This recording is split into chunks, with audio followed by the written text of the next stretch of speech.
Elena Reyes pulled her worn jacket tighter around her shoulders as she walked up the long driveway to Sterling Manor. The morning air had a bite to it, and her breath formed small clouds that disappeared as quickly as they came. The massive house loomed ahead, its windows reflecting the orange glow of the rising sun. 6 months she'd been working here, and the sight of it still made her stomach twist with a mixture of awe and dread. The gravel crunched beneath her sensible black shoes as she made her way to the staff entrance at the side of the house. The gardener, Mr. Chen, was already at work, trimming the hedges with careful precision. He gave her a small nod as she passed. They rarely spoke. None of the staff did much talking during working hours, but there was comfort in their silent camaraderie. "You're 3 minutes late, Mrs. Porter," the head housekeeper said the moment Elena stepped through the door. The older woman's gray hair was pulled back in its usual tight bun, not a strand out of place. Her eyes flicked to the old wristwatch Elena had inherited from her mother.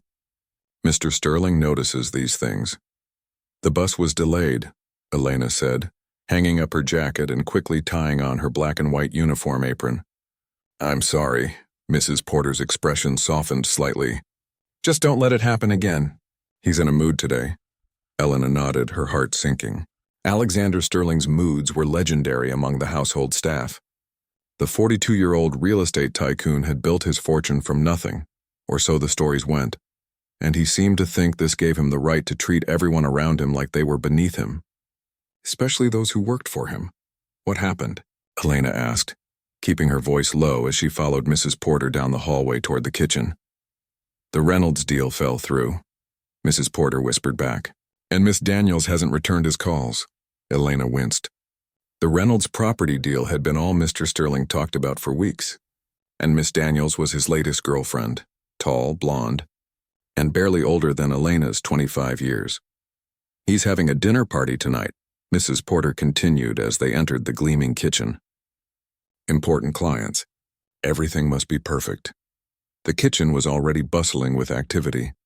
The chef, Mr. Rossi, was barking orders at his assistants while the scent of freshly baked bread filled the air. 2 other maids were polishing silverware at the large center island. "Elena, you'll handle the main floor today," Mrs. Porter said, handing her a list of tasks. "The ballroom needs special attention. Mr. Sterling wants the piano moved to the center for tonight." At the mention of the piano, Elena felt a familiar ache in her chest. She nodded quickly, hoping Mrs. Porter wouldn't notice the way her hands trembled slightly as she took the list. "I'll get started right away," she said. As she gathered her cleaning supplies, Elena's mind drifted to the grand piano that sat in the corner of the ballroom. A magnificent Steinway that probably cost more than she would earn in 10 years. Mr. Sterling didn't play.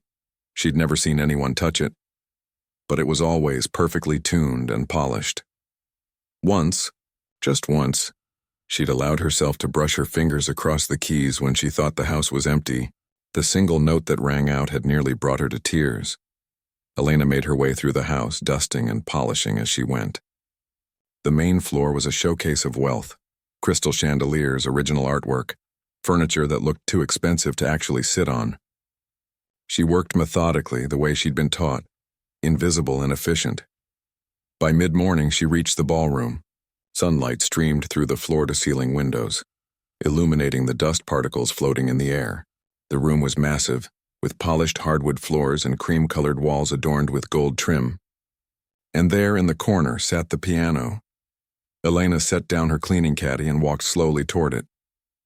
The movers wouldn't arrive until after lunch to reposition it for the party. She ran a dust cloth over its gleaming black surface, remembering. 5 years ago she had been studying at the conservatory, her future bright and full of promise. Her professors had called her gifted. But then her mother got sick and the medical bills piled up. 1 semester became 2, and soon Elena had withdrawn completely, picking up whatever work she could find to keep a roof over their heads and food on the table. For 3 years, she'd cared for her mother, watching as cancer slowly took her away piece by piece. The only joy in those dark days had been the old upright piano in their small apartment, where Elena would play softly in the evenings, her mother listening with closed eyes from her bed. After her mother passed, Elena had to sell the piano to cover the funeral expenses. She hadn't touched a keyboard since, until that one stolen moment in this very room. "What are you doing?" The sharp voice made Elena jump. She spun around to find Alexander Sterling standing in the doorway, his tall frame imposing in a perfectly tailored dark blue suit. His eyes, cold and gray like a winter sky, were fixed on her with suspicion. I was just dusting, sir," Elena said, quickly stepping away from the piano. "Mrs. Porter asked me to prepare the room for tonight." Mr. Sterling walked into the room, his expensive shoes clicking against the hardwood. He was handsome in a harsh sort of way, with dark hair going silver at the temples and features that might have been attractive if they weren't usually set in a scowl. "The piano is to be moved to the center," he said, gesturing impatiently. "I've called the movers. They'll be here at 1. "Yes, sir. Mrs. Porter mentioned that." He looked at her, then really looked at her in a way that made Elena want to disappear into the floor. It wasn't the first time she'd spoken directly with him, but these encounters always left her feeling small and insignificant. "You're the new one, aren't you?" he asked, though she'd been working there for half a year. "Elena Reyes, sir. I started in April." He made a non-committal sound, already losing interest. "Just make sure everything is spotless. The Blackwoods will be here tonight, and they're considering investing in the Westlake project." "Of course, sir." He turned to leave but paused at the doorway. "And tell Mrs. Porter I want fresh flowers in here. White roses, nothing else." "Yes, sir." When he was gone, Elena let out the breath she'd been holding. Encounters with Mr. Sterling always left her feeling drained, as if he somehow sucked all the energy from a room. She returned to her cleaning with renewed vigor, determined to make the ballroom perfect. The last thing she needed was to give him a reason to fire her. Jobs were scarce, especially ones that paid as well as this one, despite the unpleasant working conditions. By late afternoon, the ballroom was transformed. The piano now stood majestically in the center of the room, its lid propped open. Fresh white roses filled crystal vases placed strategically around the space. The floors gleamed and every surface sparkled. Elena was putting away her supplies when Mrs. Porter found her. "Mr. Sterling wants all hands on deck for the party tonight," she said, looking tired. "You'll need to help serve." Serve? Elena had never worked one of Mr. Sterling's parties before. She usually handled the cleaning before and after, not the event itself. "Lucia called in sick and we're short-staffed," Mrs. Porter explained. "You'll wear the black uniform with the white collar. I'll have one set aside for you. But it's simple enough. Carry trays, offer drinks, be invisible. You can manage that, can't you?" The question wasn't really a question at all. "Yes, Mrs. Porter." "Good, be back here by 6. The guests arrive at 7.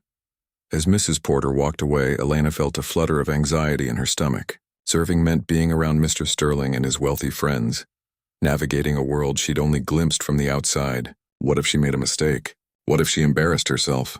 She thought of the bills waiting in her tiny apartment, the rent that was due next week.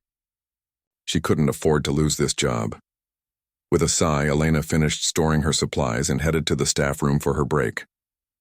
She had just enough time to eat the sandwich she'd packed and rest her feet before she needed to change for the evening. In the small staff bathroom, she splashed water on her face and looked at her reflection in the mirror. Dark circles shadowed her eyes, evidence of too many early mornings and late nights. Her black hair was pulled back in a practical bun, and her olive skin looked pale under the harsh bathroom lights. "You can do this," she whispered to herself. "It's just one night." Little did she know, it would be the night that changed everything. The black uniform was slightly too large for Elena, the sleeves hanging past her wrists. Mrs. Porter had pinned it in places, but it still felt awkward as Elena adjusted the white collar in the staff changing room. "Stop fidgeting," Mrs. Porter said, handing Elena a small white apron to tie around her waist. "Remember, you're meant to blend into the background. The guests shouldn't notice you unless they need something." Elena nodded, her stomach twisting with nerves. Through the small window, she could see the sun setting, painting the sky in shades of pink and gold. Cars were already pulling up the long driveway, expensive vehicles that cost more than she would earn in a lifetime. "You'll be serving drinks to start," Mrs. Porter continued, then helping to clear plates between courses. "Mr. Rossi has prepared a 5-course meal, so timing is crucial." "I understand," Elena said, smoothing down the front of her uniform one last time. "And Elena," Mrs. Porter's voice softened slightly, "Mr. Sterling has been drinking since noon. Tread carefully." The warning sent a chill down Elena's spine. She'd heard stories from the other staff about Mr. Sterling's behavior when he drank too much. how his sharp tongue became even more cutting, how he seemed to take pleasure in finding fault with everything and everyone. By 7:30, the ballroom was filled with the sound of conversation and laughter. Chandeliers cast a warm glow over the guests. Women in elegant dresses and men in tailored suits, all holding crystal glasses and wearing practiced smiles. The grand piano stood silent in the center of the room, a conversation piece that no one touched.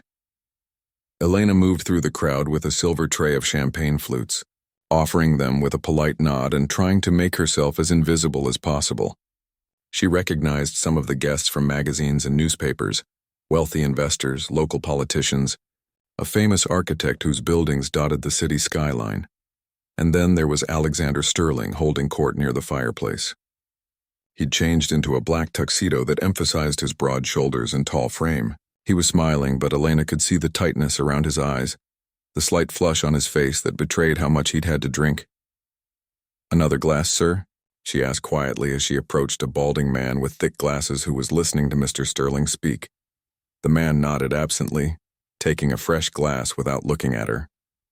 Elena was used to this, being unseen, unacknowledged. It was part of the job. "The Westlake project is going to transform that entire neighborhood," Mr. Sterling was saying, his voice carrying slightly louder than necessary. "Property values will double within 5 years, guaranteed." "Ambitious claim, Alex," said a woman in a deep blue dress, her silver hair styled in an elegant bob. "Especially after what happened with the Reynolds deal." Mr. Sterling's smile faltered for just a moment. "A minor setback, Victoria. These things happen in our business." Elena moved away, continuing her rounds through the room. The evening progressed smoothly into dinner, served in the grand dining room adjacent to the ballroom. Elena helped place dishes in front of guests and remove them when finished, always keeping her eyes down, her movements efficient. She couldn't help but notice how different Mr. Sterling was with his guests compared to his staff.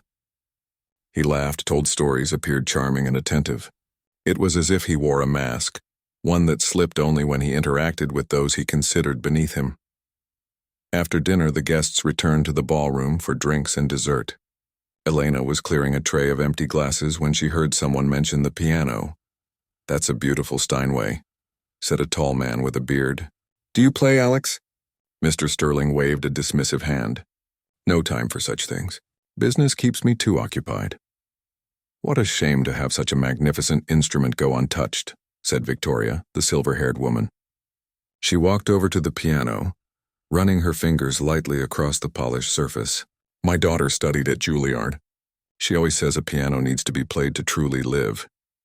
"We should have some music," called out another guest, a round-faced man with ruddy cheeks who had been matching Mr. Sterling, drink for drink all evening.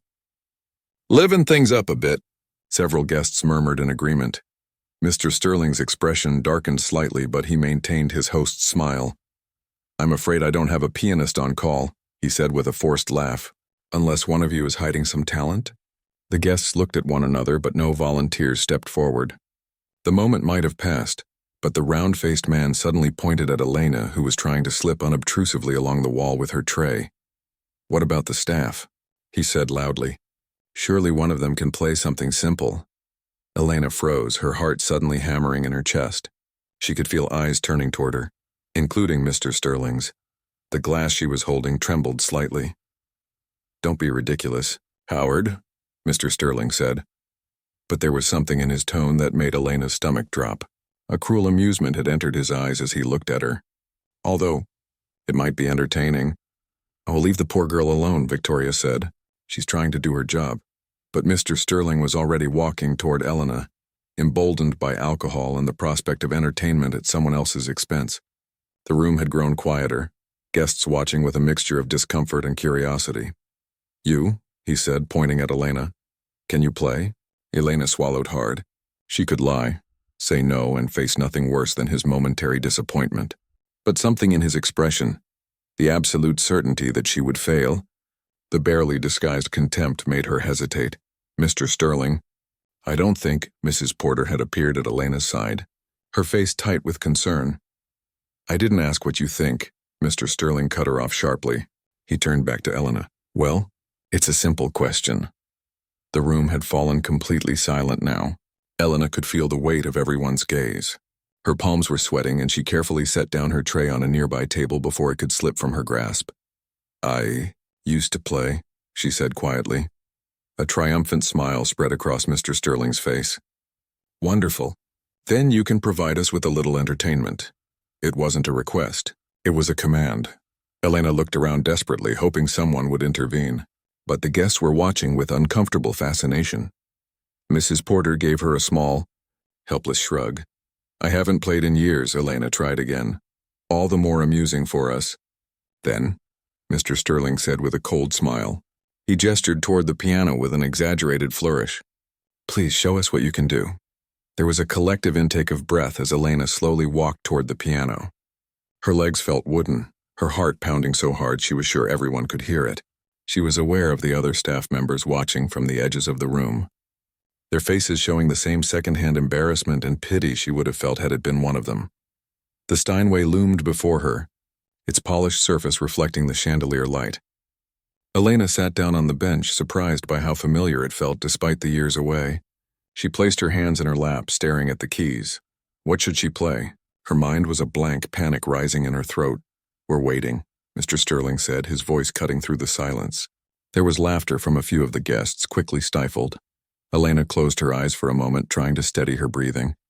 She thought of her mother, of the countless hours they had spent at their old upright piano, of the joy music had once brought her. Without conscious decision, her hands rose to the keys. She began with a single note, then another. Chopin's Nocturne in B-flat minor, the last piece she had been working on before she left the conservatory. Her fingers were stiff at first, unpracticed, but as the familiar melody took shape, something inside her began to wake up. The room faded away. The guests, Mr. Sterling, the humiliation, all of it receded as the music flowed from her fingers. Years of training came back, muscle memory taking over where conscious thought failed. The nocturne built slowly, its melancholy beauty filling the ballroom. She made mistakes. A wrong note here, a stumbled rhythm there. But it didn't matter. The music carried her forward, each phrase leading naturally to the next. Elena felt tears threatening behind her closed eyelids, but she didn't stop. Couldn't stop. The piece had always spoken to her of loss and longing, of beauty amidst sadness, and playing it now was like reuniting with a part of herself she had thought gone forever. As she played the final notes, letting them hang in the air before fading to silence, Elena became aware of the room again. She opened her eyes, blinking away unshed tears, and slowly raised her head. No one was speaking. No one was moving. Every face was turned toward her with expressions ranging from surprise to wonder. And there, standing closest to the piano, was Alexander Sterling, his empty glass hanging forgotten from his fingers, his mouth slightly open, completely wordless. For a moment that seemed to stretch into eternity, the ballroom remained frozen in silence. Elena's hands rested lightly on the keys, her heart still racing from the performance and the emotional surge that had carried her through it. She didn't dare look up again, afraid of what she might see in the faces surrounding her. Then, from somewhere to her left, a single person began to clap. The sound broke the spell, and suddenly the room erupted in applause. Elena finally raised her eyes to see Victoria, the silver-haired woman stepping toward the piano, her face alight with genuine admiration. "My dear," Victoria said, her voice carrying over the applause. That was extraordinary. Others joined in with exclamations of surprise and praise. Elena felt her cheeks grow warm with a mixture of embarrassment and unexpected pleasure. She hadn't performed for anyone but her mother in so many years. The recognition of her talent so long buried felt both foreign and achingly familiar. "Where did you study?" asked the bearded man who had first commented on the piano. Elena hesitated, unsure if she should answer or try to fade back into her role as invisible staff. But before she could decide, another voice cut through the chatter. "That will be all." Alexander Sterling's words silenced the room once more. His face had regained its composure, but his eyes were different somehow as they fixed on Elena. The coldness remained, but there was something else there too, a calculation, an assessment that made her even more uncomfortable than his previous disdain. "I believe it's time for coffee in the drawing room," he continued smoothly, addressing his guests. "If you'll all follow me." The guests began to move reluctantly, many of them glancing back at Elena with curious expressions. Victoria paused at the piano, "You have a remarkable gift," she said quietly. "Thank you for sharing it with us tonight." Then she too followed the others out of the ballroom, leaving Elena alone with the piano and the memory of what had just happened. She stood shakily, smoothing down her uniform with trembling hands. What had she done? Would Mr. Sterling fire her for drawing attention to herself? For outshining him at his own party? Elena.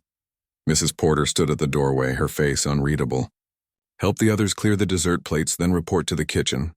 "Yes, Mrs. Porter," Elena said, grateful for the return to routine, to something familiar and safe. The next hour passed in a blur of activity, clearing plates, washing glasses, tidying the dining room. The other staff members kept giving her strange looks, some impressed, others wary. No one spoke directly about what had happened, but Elena could feel it hanging in the air, changing how they saw her. "He wants to see you," Mrs. Porter said when they had finished cleaning the dining room. Her voice was low, her expression concerned. "In his study. When the guests have gone." Elena felt her stomach drop. Is he angry?" Mrs. Porter sighed. "I honestly don't know. I've never seen him like this before." She placed a hand briefly on Elena's shoulder. "Just be careful what you say." By midnight, the last of the guests had departed. The house grew quiet, the kind of stillness that came only in the deepest part of the night. Elena changed back into her regular uniform, her mind racing with possibilities, none of them good. She had revealed too much of herself, crossed an invisible line between what was allowed and what wasn't. She made her way to Mr. Sterling's study, each step feeling heavier than the last. The door was closed. She stood before it, gathering her courage, then knocked softly. "Enter." The study was dimly lit, a single desk lamp casting long shadows across the book-lined walls. Alexander Sterling sat behind a massive oak desk, a glass of amber liquid in his hand. He didn't look up when she entered, his attention fixed on some papers before him. "You wanted to see me, sir?" Elena's voice came out steadier than she felt. He looked up then, his gray eyes unreadable in the low light. "Close the door." She did as instructed, then stood with her hands clasped in front of her, waiting. The silence stretched between them, heavy with unspoken words. "Where did you learn to play like that?" he finally asked. "I studied at the conservatory," Elena answered, seeing no point in hiding it now. "For 3 years. And yet you're working as a maid." It wasn't a question, but she answered anyway. "My mother got sick. Cancer. I had to leave school to take care of her and help with the medical bills." Something flickered across his face. Surprise, perhaps, or disbelief. "And after?" Elena swallowed hard. "After she died, there were funeral expenses, debts. I needed steady work." Mr. Sterling leaned back in his chair, studying her with new interest. "The conservatory doesn't accept mediocre talent." "No, sir. You could have found work as a music teacher. Played in restaurants, hotels." "I tried," Elena said, a hint of bitterness creeping into her voice despite her best efforts, "but without a degree, without connections. And then it had been too long." "My skills?" She trailed off, remembering the mistakes she had made tonight. The stiffness in her fingers that years of disuse had caused. Mr. Sterling took a sip of his drink, then set the glass down with deliberate care. "You embarrassed me tonight." Elena's heart sank. Here it was, the anger, the dismissal she had been expecting. "I'm sorry, sir. I didn't mean to—" "Let me finish," he cut her off sharply. "You embarrassed me because I put you in that position expecting you to fail. I wanted my guests to laugh, to be entertained at your expense. Instead—" He gestured vaguely, seemingly at a loss for words. "Instead, you showed extraordinary talent, and I looked like a fool for having you scrubbing my floors." Elena didn't know how to respond to this unexpected honesty. She remained silent, waiting. "One of my guests tonight was Richard Turner," Mr. Sterling continued, watching her closely.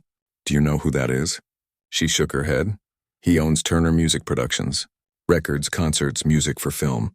He was quite impressed by your performance." Elena's breath caught in her throat. "Richard Turner, the man with the beard who had asked where she studied?" "He gave me his card," Mr. Sterling said, holding up a small rectangle of heavy cream-colored paper. "Asked me to pass it along to you. Said he'd be interested in hearing you play again in a more formal setting." He placed the card on the edge of the desk within her reach. Elena stared at it, afraid to move, afraid to hope. "Take it," Mr. Sterling said. "It's yours." Slowly, she stepped forward and picked up the card. The embossed letters caught the light. Richard Turner, President, Turner Music Productions. A phone number, an email address. A possibility she had long ago stopped allowing herself to imagine. "Thank you," she whispered. Mr. Sterling waved away her gratitude. "I'm not doing you a favor. Turner has an eye for talent. If he thinks you have potential, that's his business." He paused, then added, "Though I would appreciate if you didn't mention your current position when you speak with him. It wouldn't reflect well on me. Of course, his reputation. Even in this moment, that was his primary concern." "I understand," Elena said, carefully tucking the card into her pocket. "Good." He picked up his glass again, a clear dismissal. "You can go now." Elena turned to leave, relief washing over her. Not fired at least, and with an unexpected opportunity clutched in her hand. "One more thing," Mr. Sterling said as she reached the door. She looked back to find him watching her with that same calculating expression. "I'm hosting a charity event next month. The Children's Hospital fundraiser. There will be people there who could be useful to know. If you're interested in pursuing music again." Elena stared at him, trying to understand what he was offering. "Sir, you would play, of course." "A short program. I would pay you appropriately." His tone was businesslike, as if discussing any transaction. "Consider it. Let Mrs. Porter know your decision by the end of the week." She nodded, too stunned to form words. "Good night, sir." "Good night, Elena." As she closed the door behind her, Elena leaned against the wall of the hallway, her mind spinning. In the space of a few hours, everything had changed. The card in her pocket felt like it was burning through the fabric, a tangible symbol of possibilities she had forced herself to forget. Mrs. Porter was waiting at the bottom of the stairs, her face tense with worry. When she saw Elena, relief flooded her features. "You're still employed, then?" she asked quietly. Elena nodded. "And he asked me to play at the charity event next month." Mrs. Porter's eyebrows shot up in surprise. "Well, that's unexpected, I know." Elena felt a laugh bubble up inside her, part joy, part disbelief. "I'm not sure what to think." "Think carefully," Mrs. Porter advised, her expression turning serious again. "Mr. Sterling doesn't do anything without a reason. If he's showing interest in your talent now, he has something to gain from it." The warning dampened Elena's excitement somewhat. Of course, Mrs. Porter was right. Alexander Sterling hadn't suddenly transformed into a benevolent patron of the arts. He had seen a way to use her, just as he used everyone around him. But still, the card in her pocket was real. The chance to play again, to reconnect with the part of herself she had buried for so long, that was real too. As she walked home that night, the stars bright overhead in the clear autumn sky, Elena felt something she hadn't experienced in years. Hope, fragile but undeniable, taking root in her heart once more. The morning after the dinner party, Elena woke before her alarm. Sunlight filtered through her thin curtains, casting a warm glow over her small apartment. For a moment she lay still, wondering if the events of the previous night had been a dream. Then her hand slid beneath her pillow and touched the edge of Richard Turner's business card, and she knew it had all been real. She held the card up to the light, running her thumb over the embossed letters. Should she call? What would she say? The thought of speaking to someone like Richard Turner made her stomach twist with anxiety. What if he had only given her his card to be polite? What if he listened to her play again and realized she wasn't as talented as he'd first thought?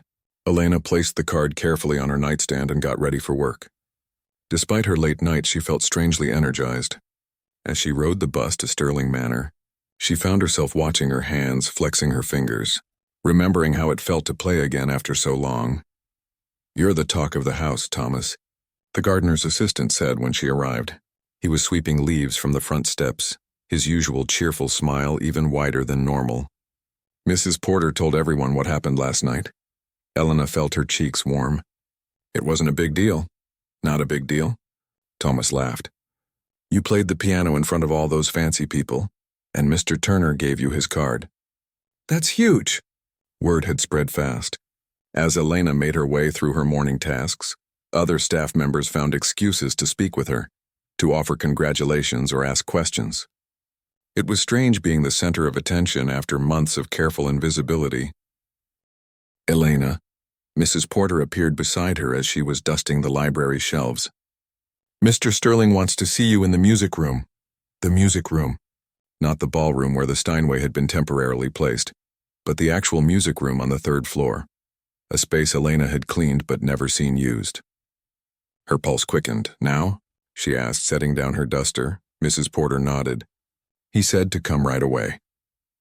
The third floor of Sterling Manor was used less frequently than the rest of the house. It contained guest bedrooms, a small library, and at the end of the hallway, the music room. Elena had always wondered why Mr. Sterling, who apparently had no interest in music, maintained such a space. Now she found herself outside its double doors, hesitating before she knocked. Enter, came the familiar voice from within. The music room was bathed in morning light from tall windows that overlooked the estate gardens. Bookshelves lined one wall, filled with what appeared to be sheet music and books about music theory and history. A small stage area occupied one corner, and in the center of the room sat not one but two pianos. The grand Steinway from the ballroom and a smaller upright against the wall. Alexander Sterling was standing by the window, his back to her, looking out over the grounds. He was dressed more casually than she had ever seen him, in dark trousers and a light blue shirt with the sleeves rolled up. Without his suit jacket, he seemed somehow more human, less the imposing figure she had grown used to fearing. "Good morning, sir," Elena said when he didn't immediately acknowledge her presence. He turned, his expression thoughtful rather than stern. "Have you called Turner yet?" The abrupt question caught her off guard. "No, sir. Not yet. Why not?"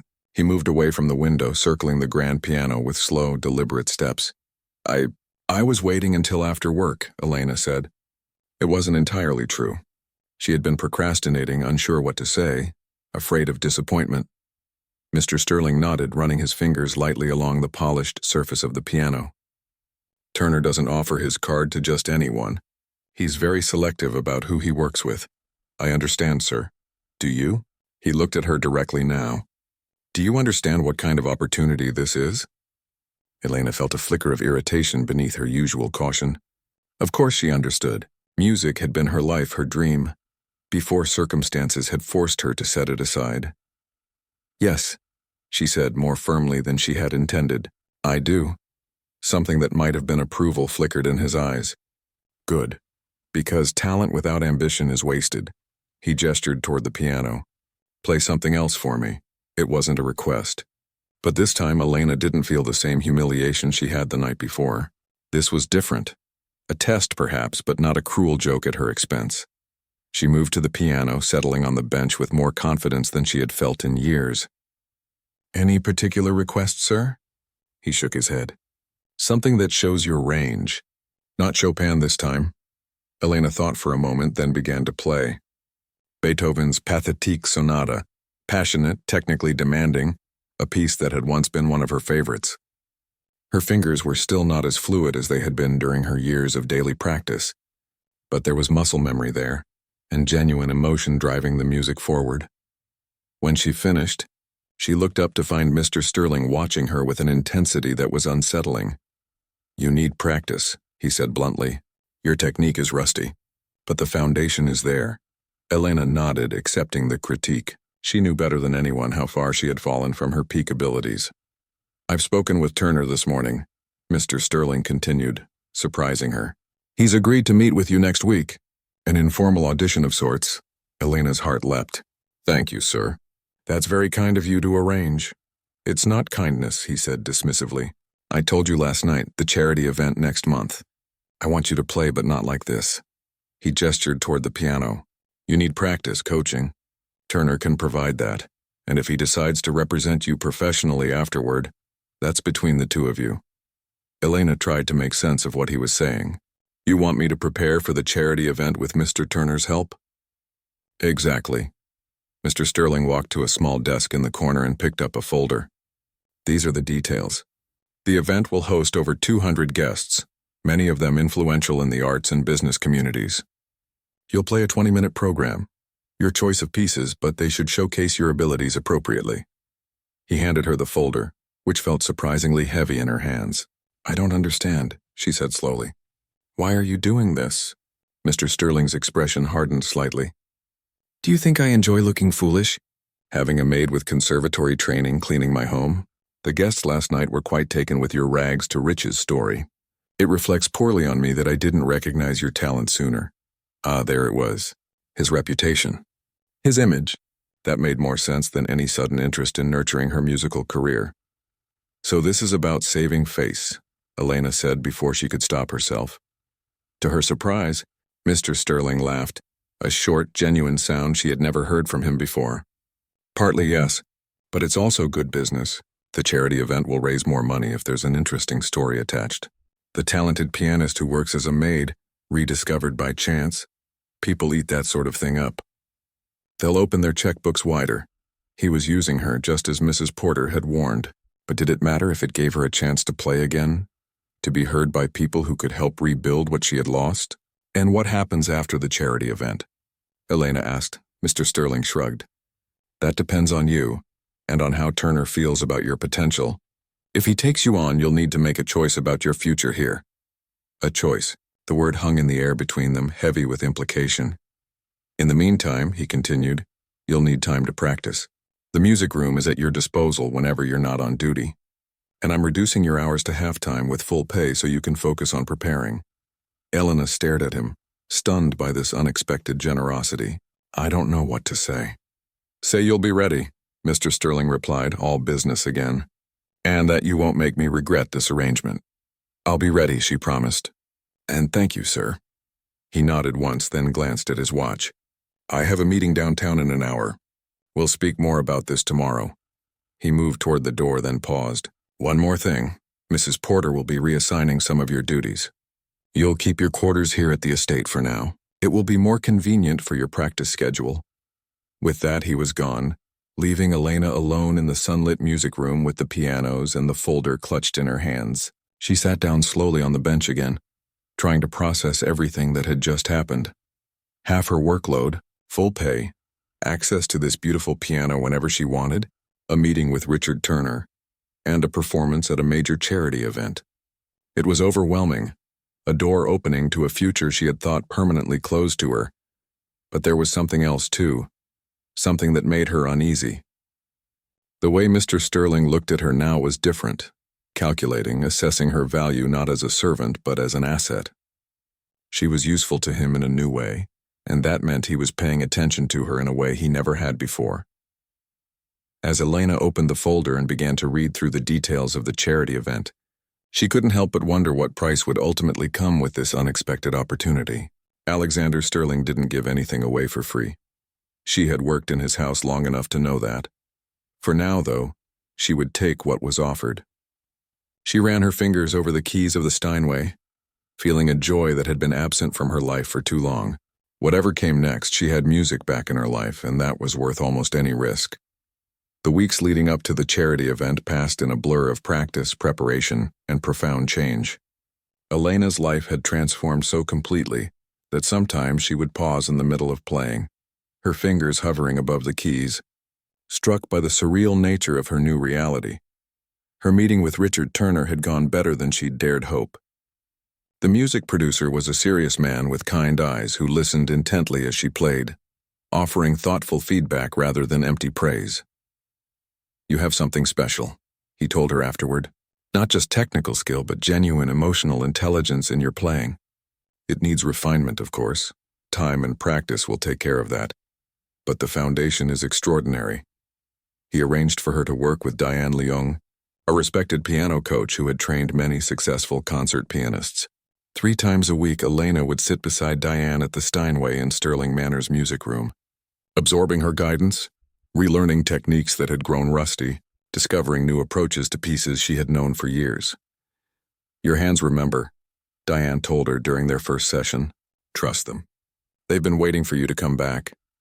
In between these lessons, Elena practiced for hours, losing herself in the music, rediscovering her passion note by note. Her hands ached at the end of each day, her shoulders tight from maintaining proper posture after years of neglect. But it was a satisfying pain, the kind that signaled growth and renewal. Her work duties had indeed been reduced, but she still helped with lighter tasks around the manor, unwilling to completely separate herself from the other staff who had become something like family over the past months. Mrs. Porter watched her transformation with quiet pride, occasionally slipping extra desserts onto her dinner plate to keep up your strength. As for Alexander Sterling, he remained an enigma. He would appear unexpectedly in the music room during her practice sessions, listening silently before offering a brief comment or critique. Other days, he would pass her in the hallway with barely a nod of acknowledgement. But Elena noticed subtle changes in his behavior toward all the staff. Fewer cutting remarks, more patience, even the occasional word of appreciation for work well done. "He asked how my son was doing at college," Mrs. Porter confided one evening, her voice stunned. "In the 5 years I've worked here, he's never once asked about my family." A week before the charity event, Richard Turner invited Elena to perform at a small gathering at his home studio, a test run of sorts, with a friendly audience of music professionals who could offer valuable feedback. Elena played selections from her planned program, her nervousness fading as she lost herself in the music. Afterward, a white-haired man with wire-rimmed glasses approached her. "That was quite moving," he said, shaking her hand. "I'm David Chen from the Philharmonic. We should talk about our Young Artists program." Elena had floated home that night, her mind spinning with possibilities that would have seemed absurd just months before. When she shared the news with Mr. Sterling the next morning, she was surprised to see what looked like genuine pleasure in his expression. "Chen doesn't waste his time on mediocre talent," he said. "You've made significant progress." Coming from him, it was high praise indeed. The night of the charity event arrived on a perfect spring evening. The ballroom of Sterling Manor had been transformed with flowers, twinkling lights, and elegantly dressed tables. A temporary stage had been set up at one end, the Steinway positioned prominently at its center. Elena watched the guests arrive from a small anteroom off the main hall, her heart pounding in her chest. She wore a midnight blue gown that Richard had helped her select, simple but elegant, with a subtle shimmer that caught the light when she moved. Her hair, usually pulled back in a practical style for work, had been arranged in soft waves that framed her face. She hardly recognized herself in the mirror. "Are you ready?" Mr. Sterling appeared in the doorway, immaculate in his tuxedo. His eyes widened slightly when he saw her, as if seeing her truly for the first time. "I think so," Elena said, trying to keep her voice steady. "Just a little nervous. Use it," he advised. "Channel it into your performance." He hesitated, then added, "You've worked hard for this. You deserve to be heard." It was perhaps the most sincere thing he had ever said to her. Elena nodded, touched despite herself. "Thank you. For all of this." She gestured vaguely, encompassing not just the night ahead but everything that had led to it. "Whatever your reasons, you've given me back something I thought I had lost forever." Something complicated flickered across his face. Discomfort, perhaps at her gratitude, or at the acknowledgement of his role in her journey. "Just play the way you did in practice yesterday," he said, retreating to more comfortable ground. "That's all I ask." Then he was gone, moving back to the ballroom to greet his guests and begin the formal part of the evening. Elena took deep breaths, going through her mental preparation as Diane had taught her.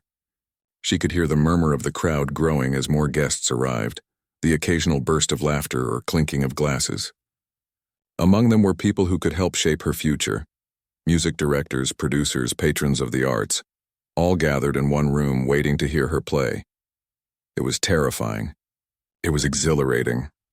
"5 minutes, Ms. Reyes," a staff member said, poking his head through the door.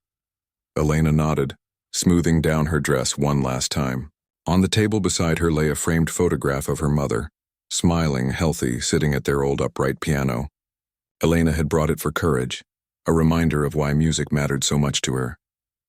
"I wish you could see this, Mom," she whispered, touching the frame gently.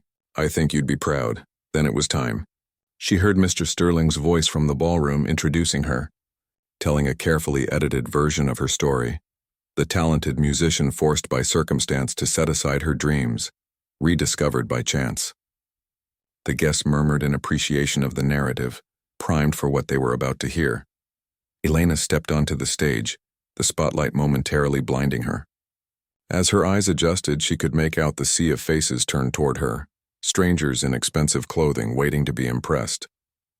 She caught sight of Richard Turner giving her an encouraging nod, and Mrs. Porter standing at the back of the room with several other staff members who had been invited to watch.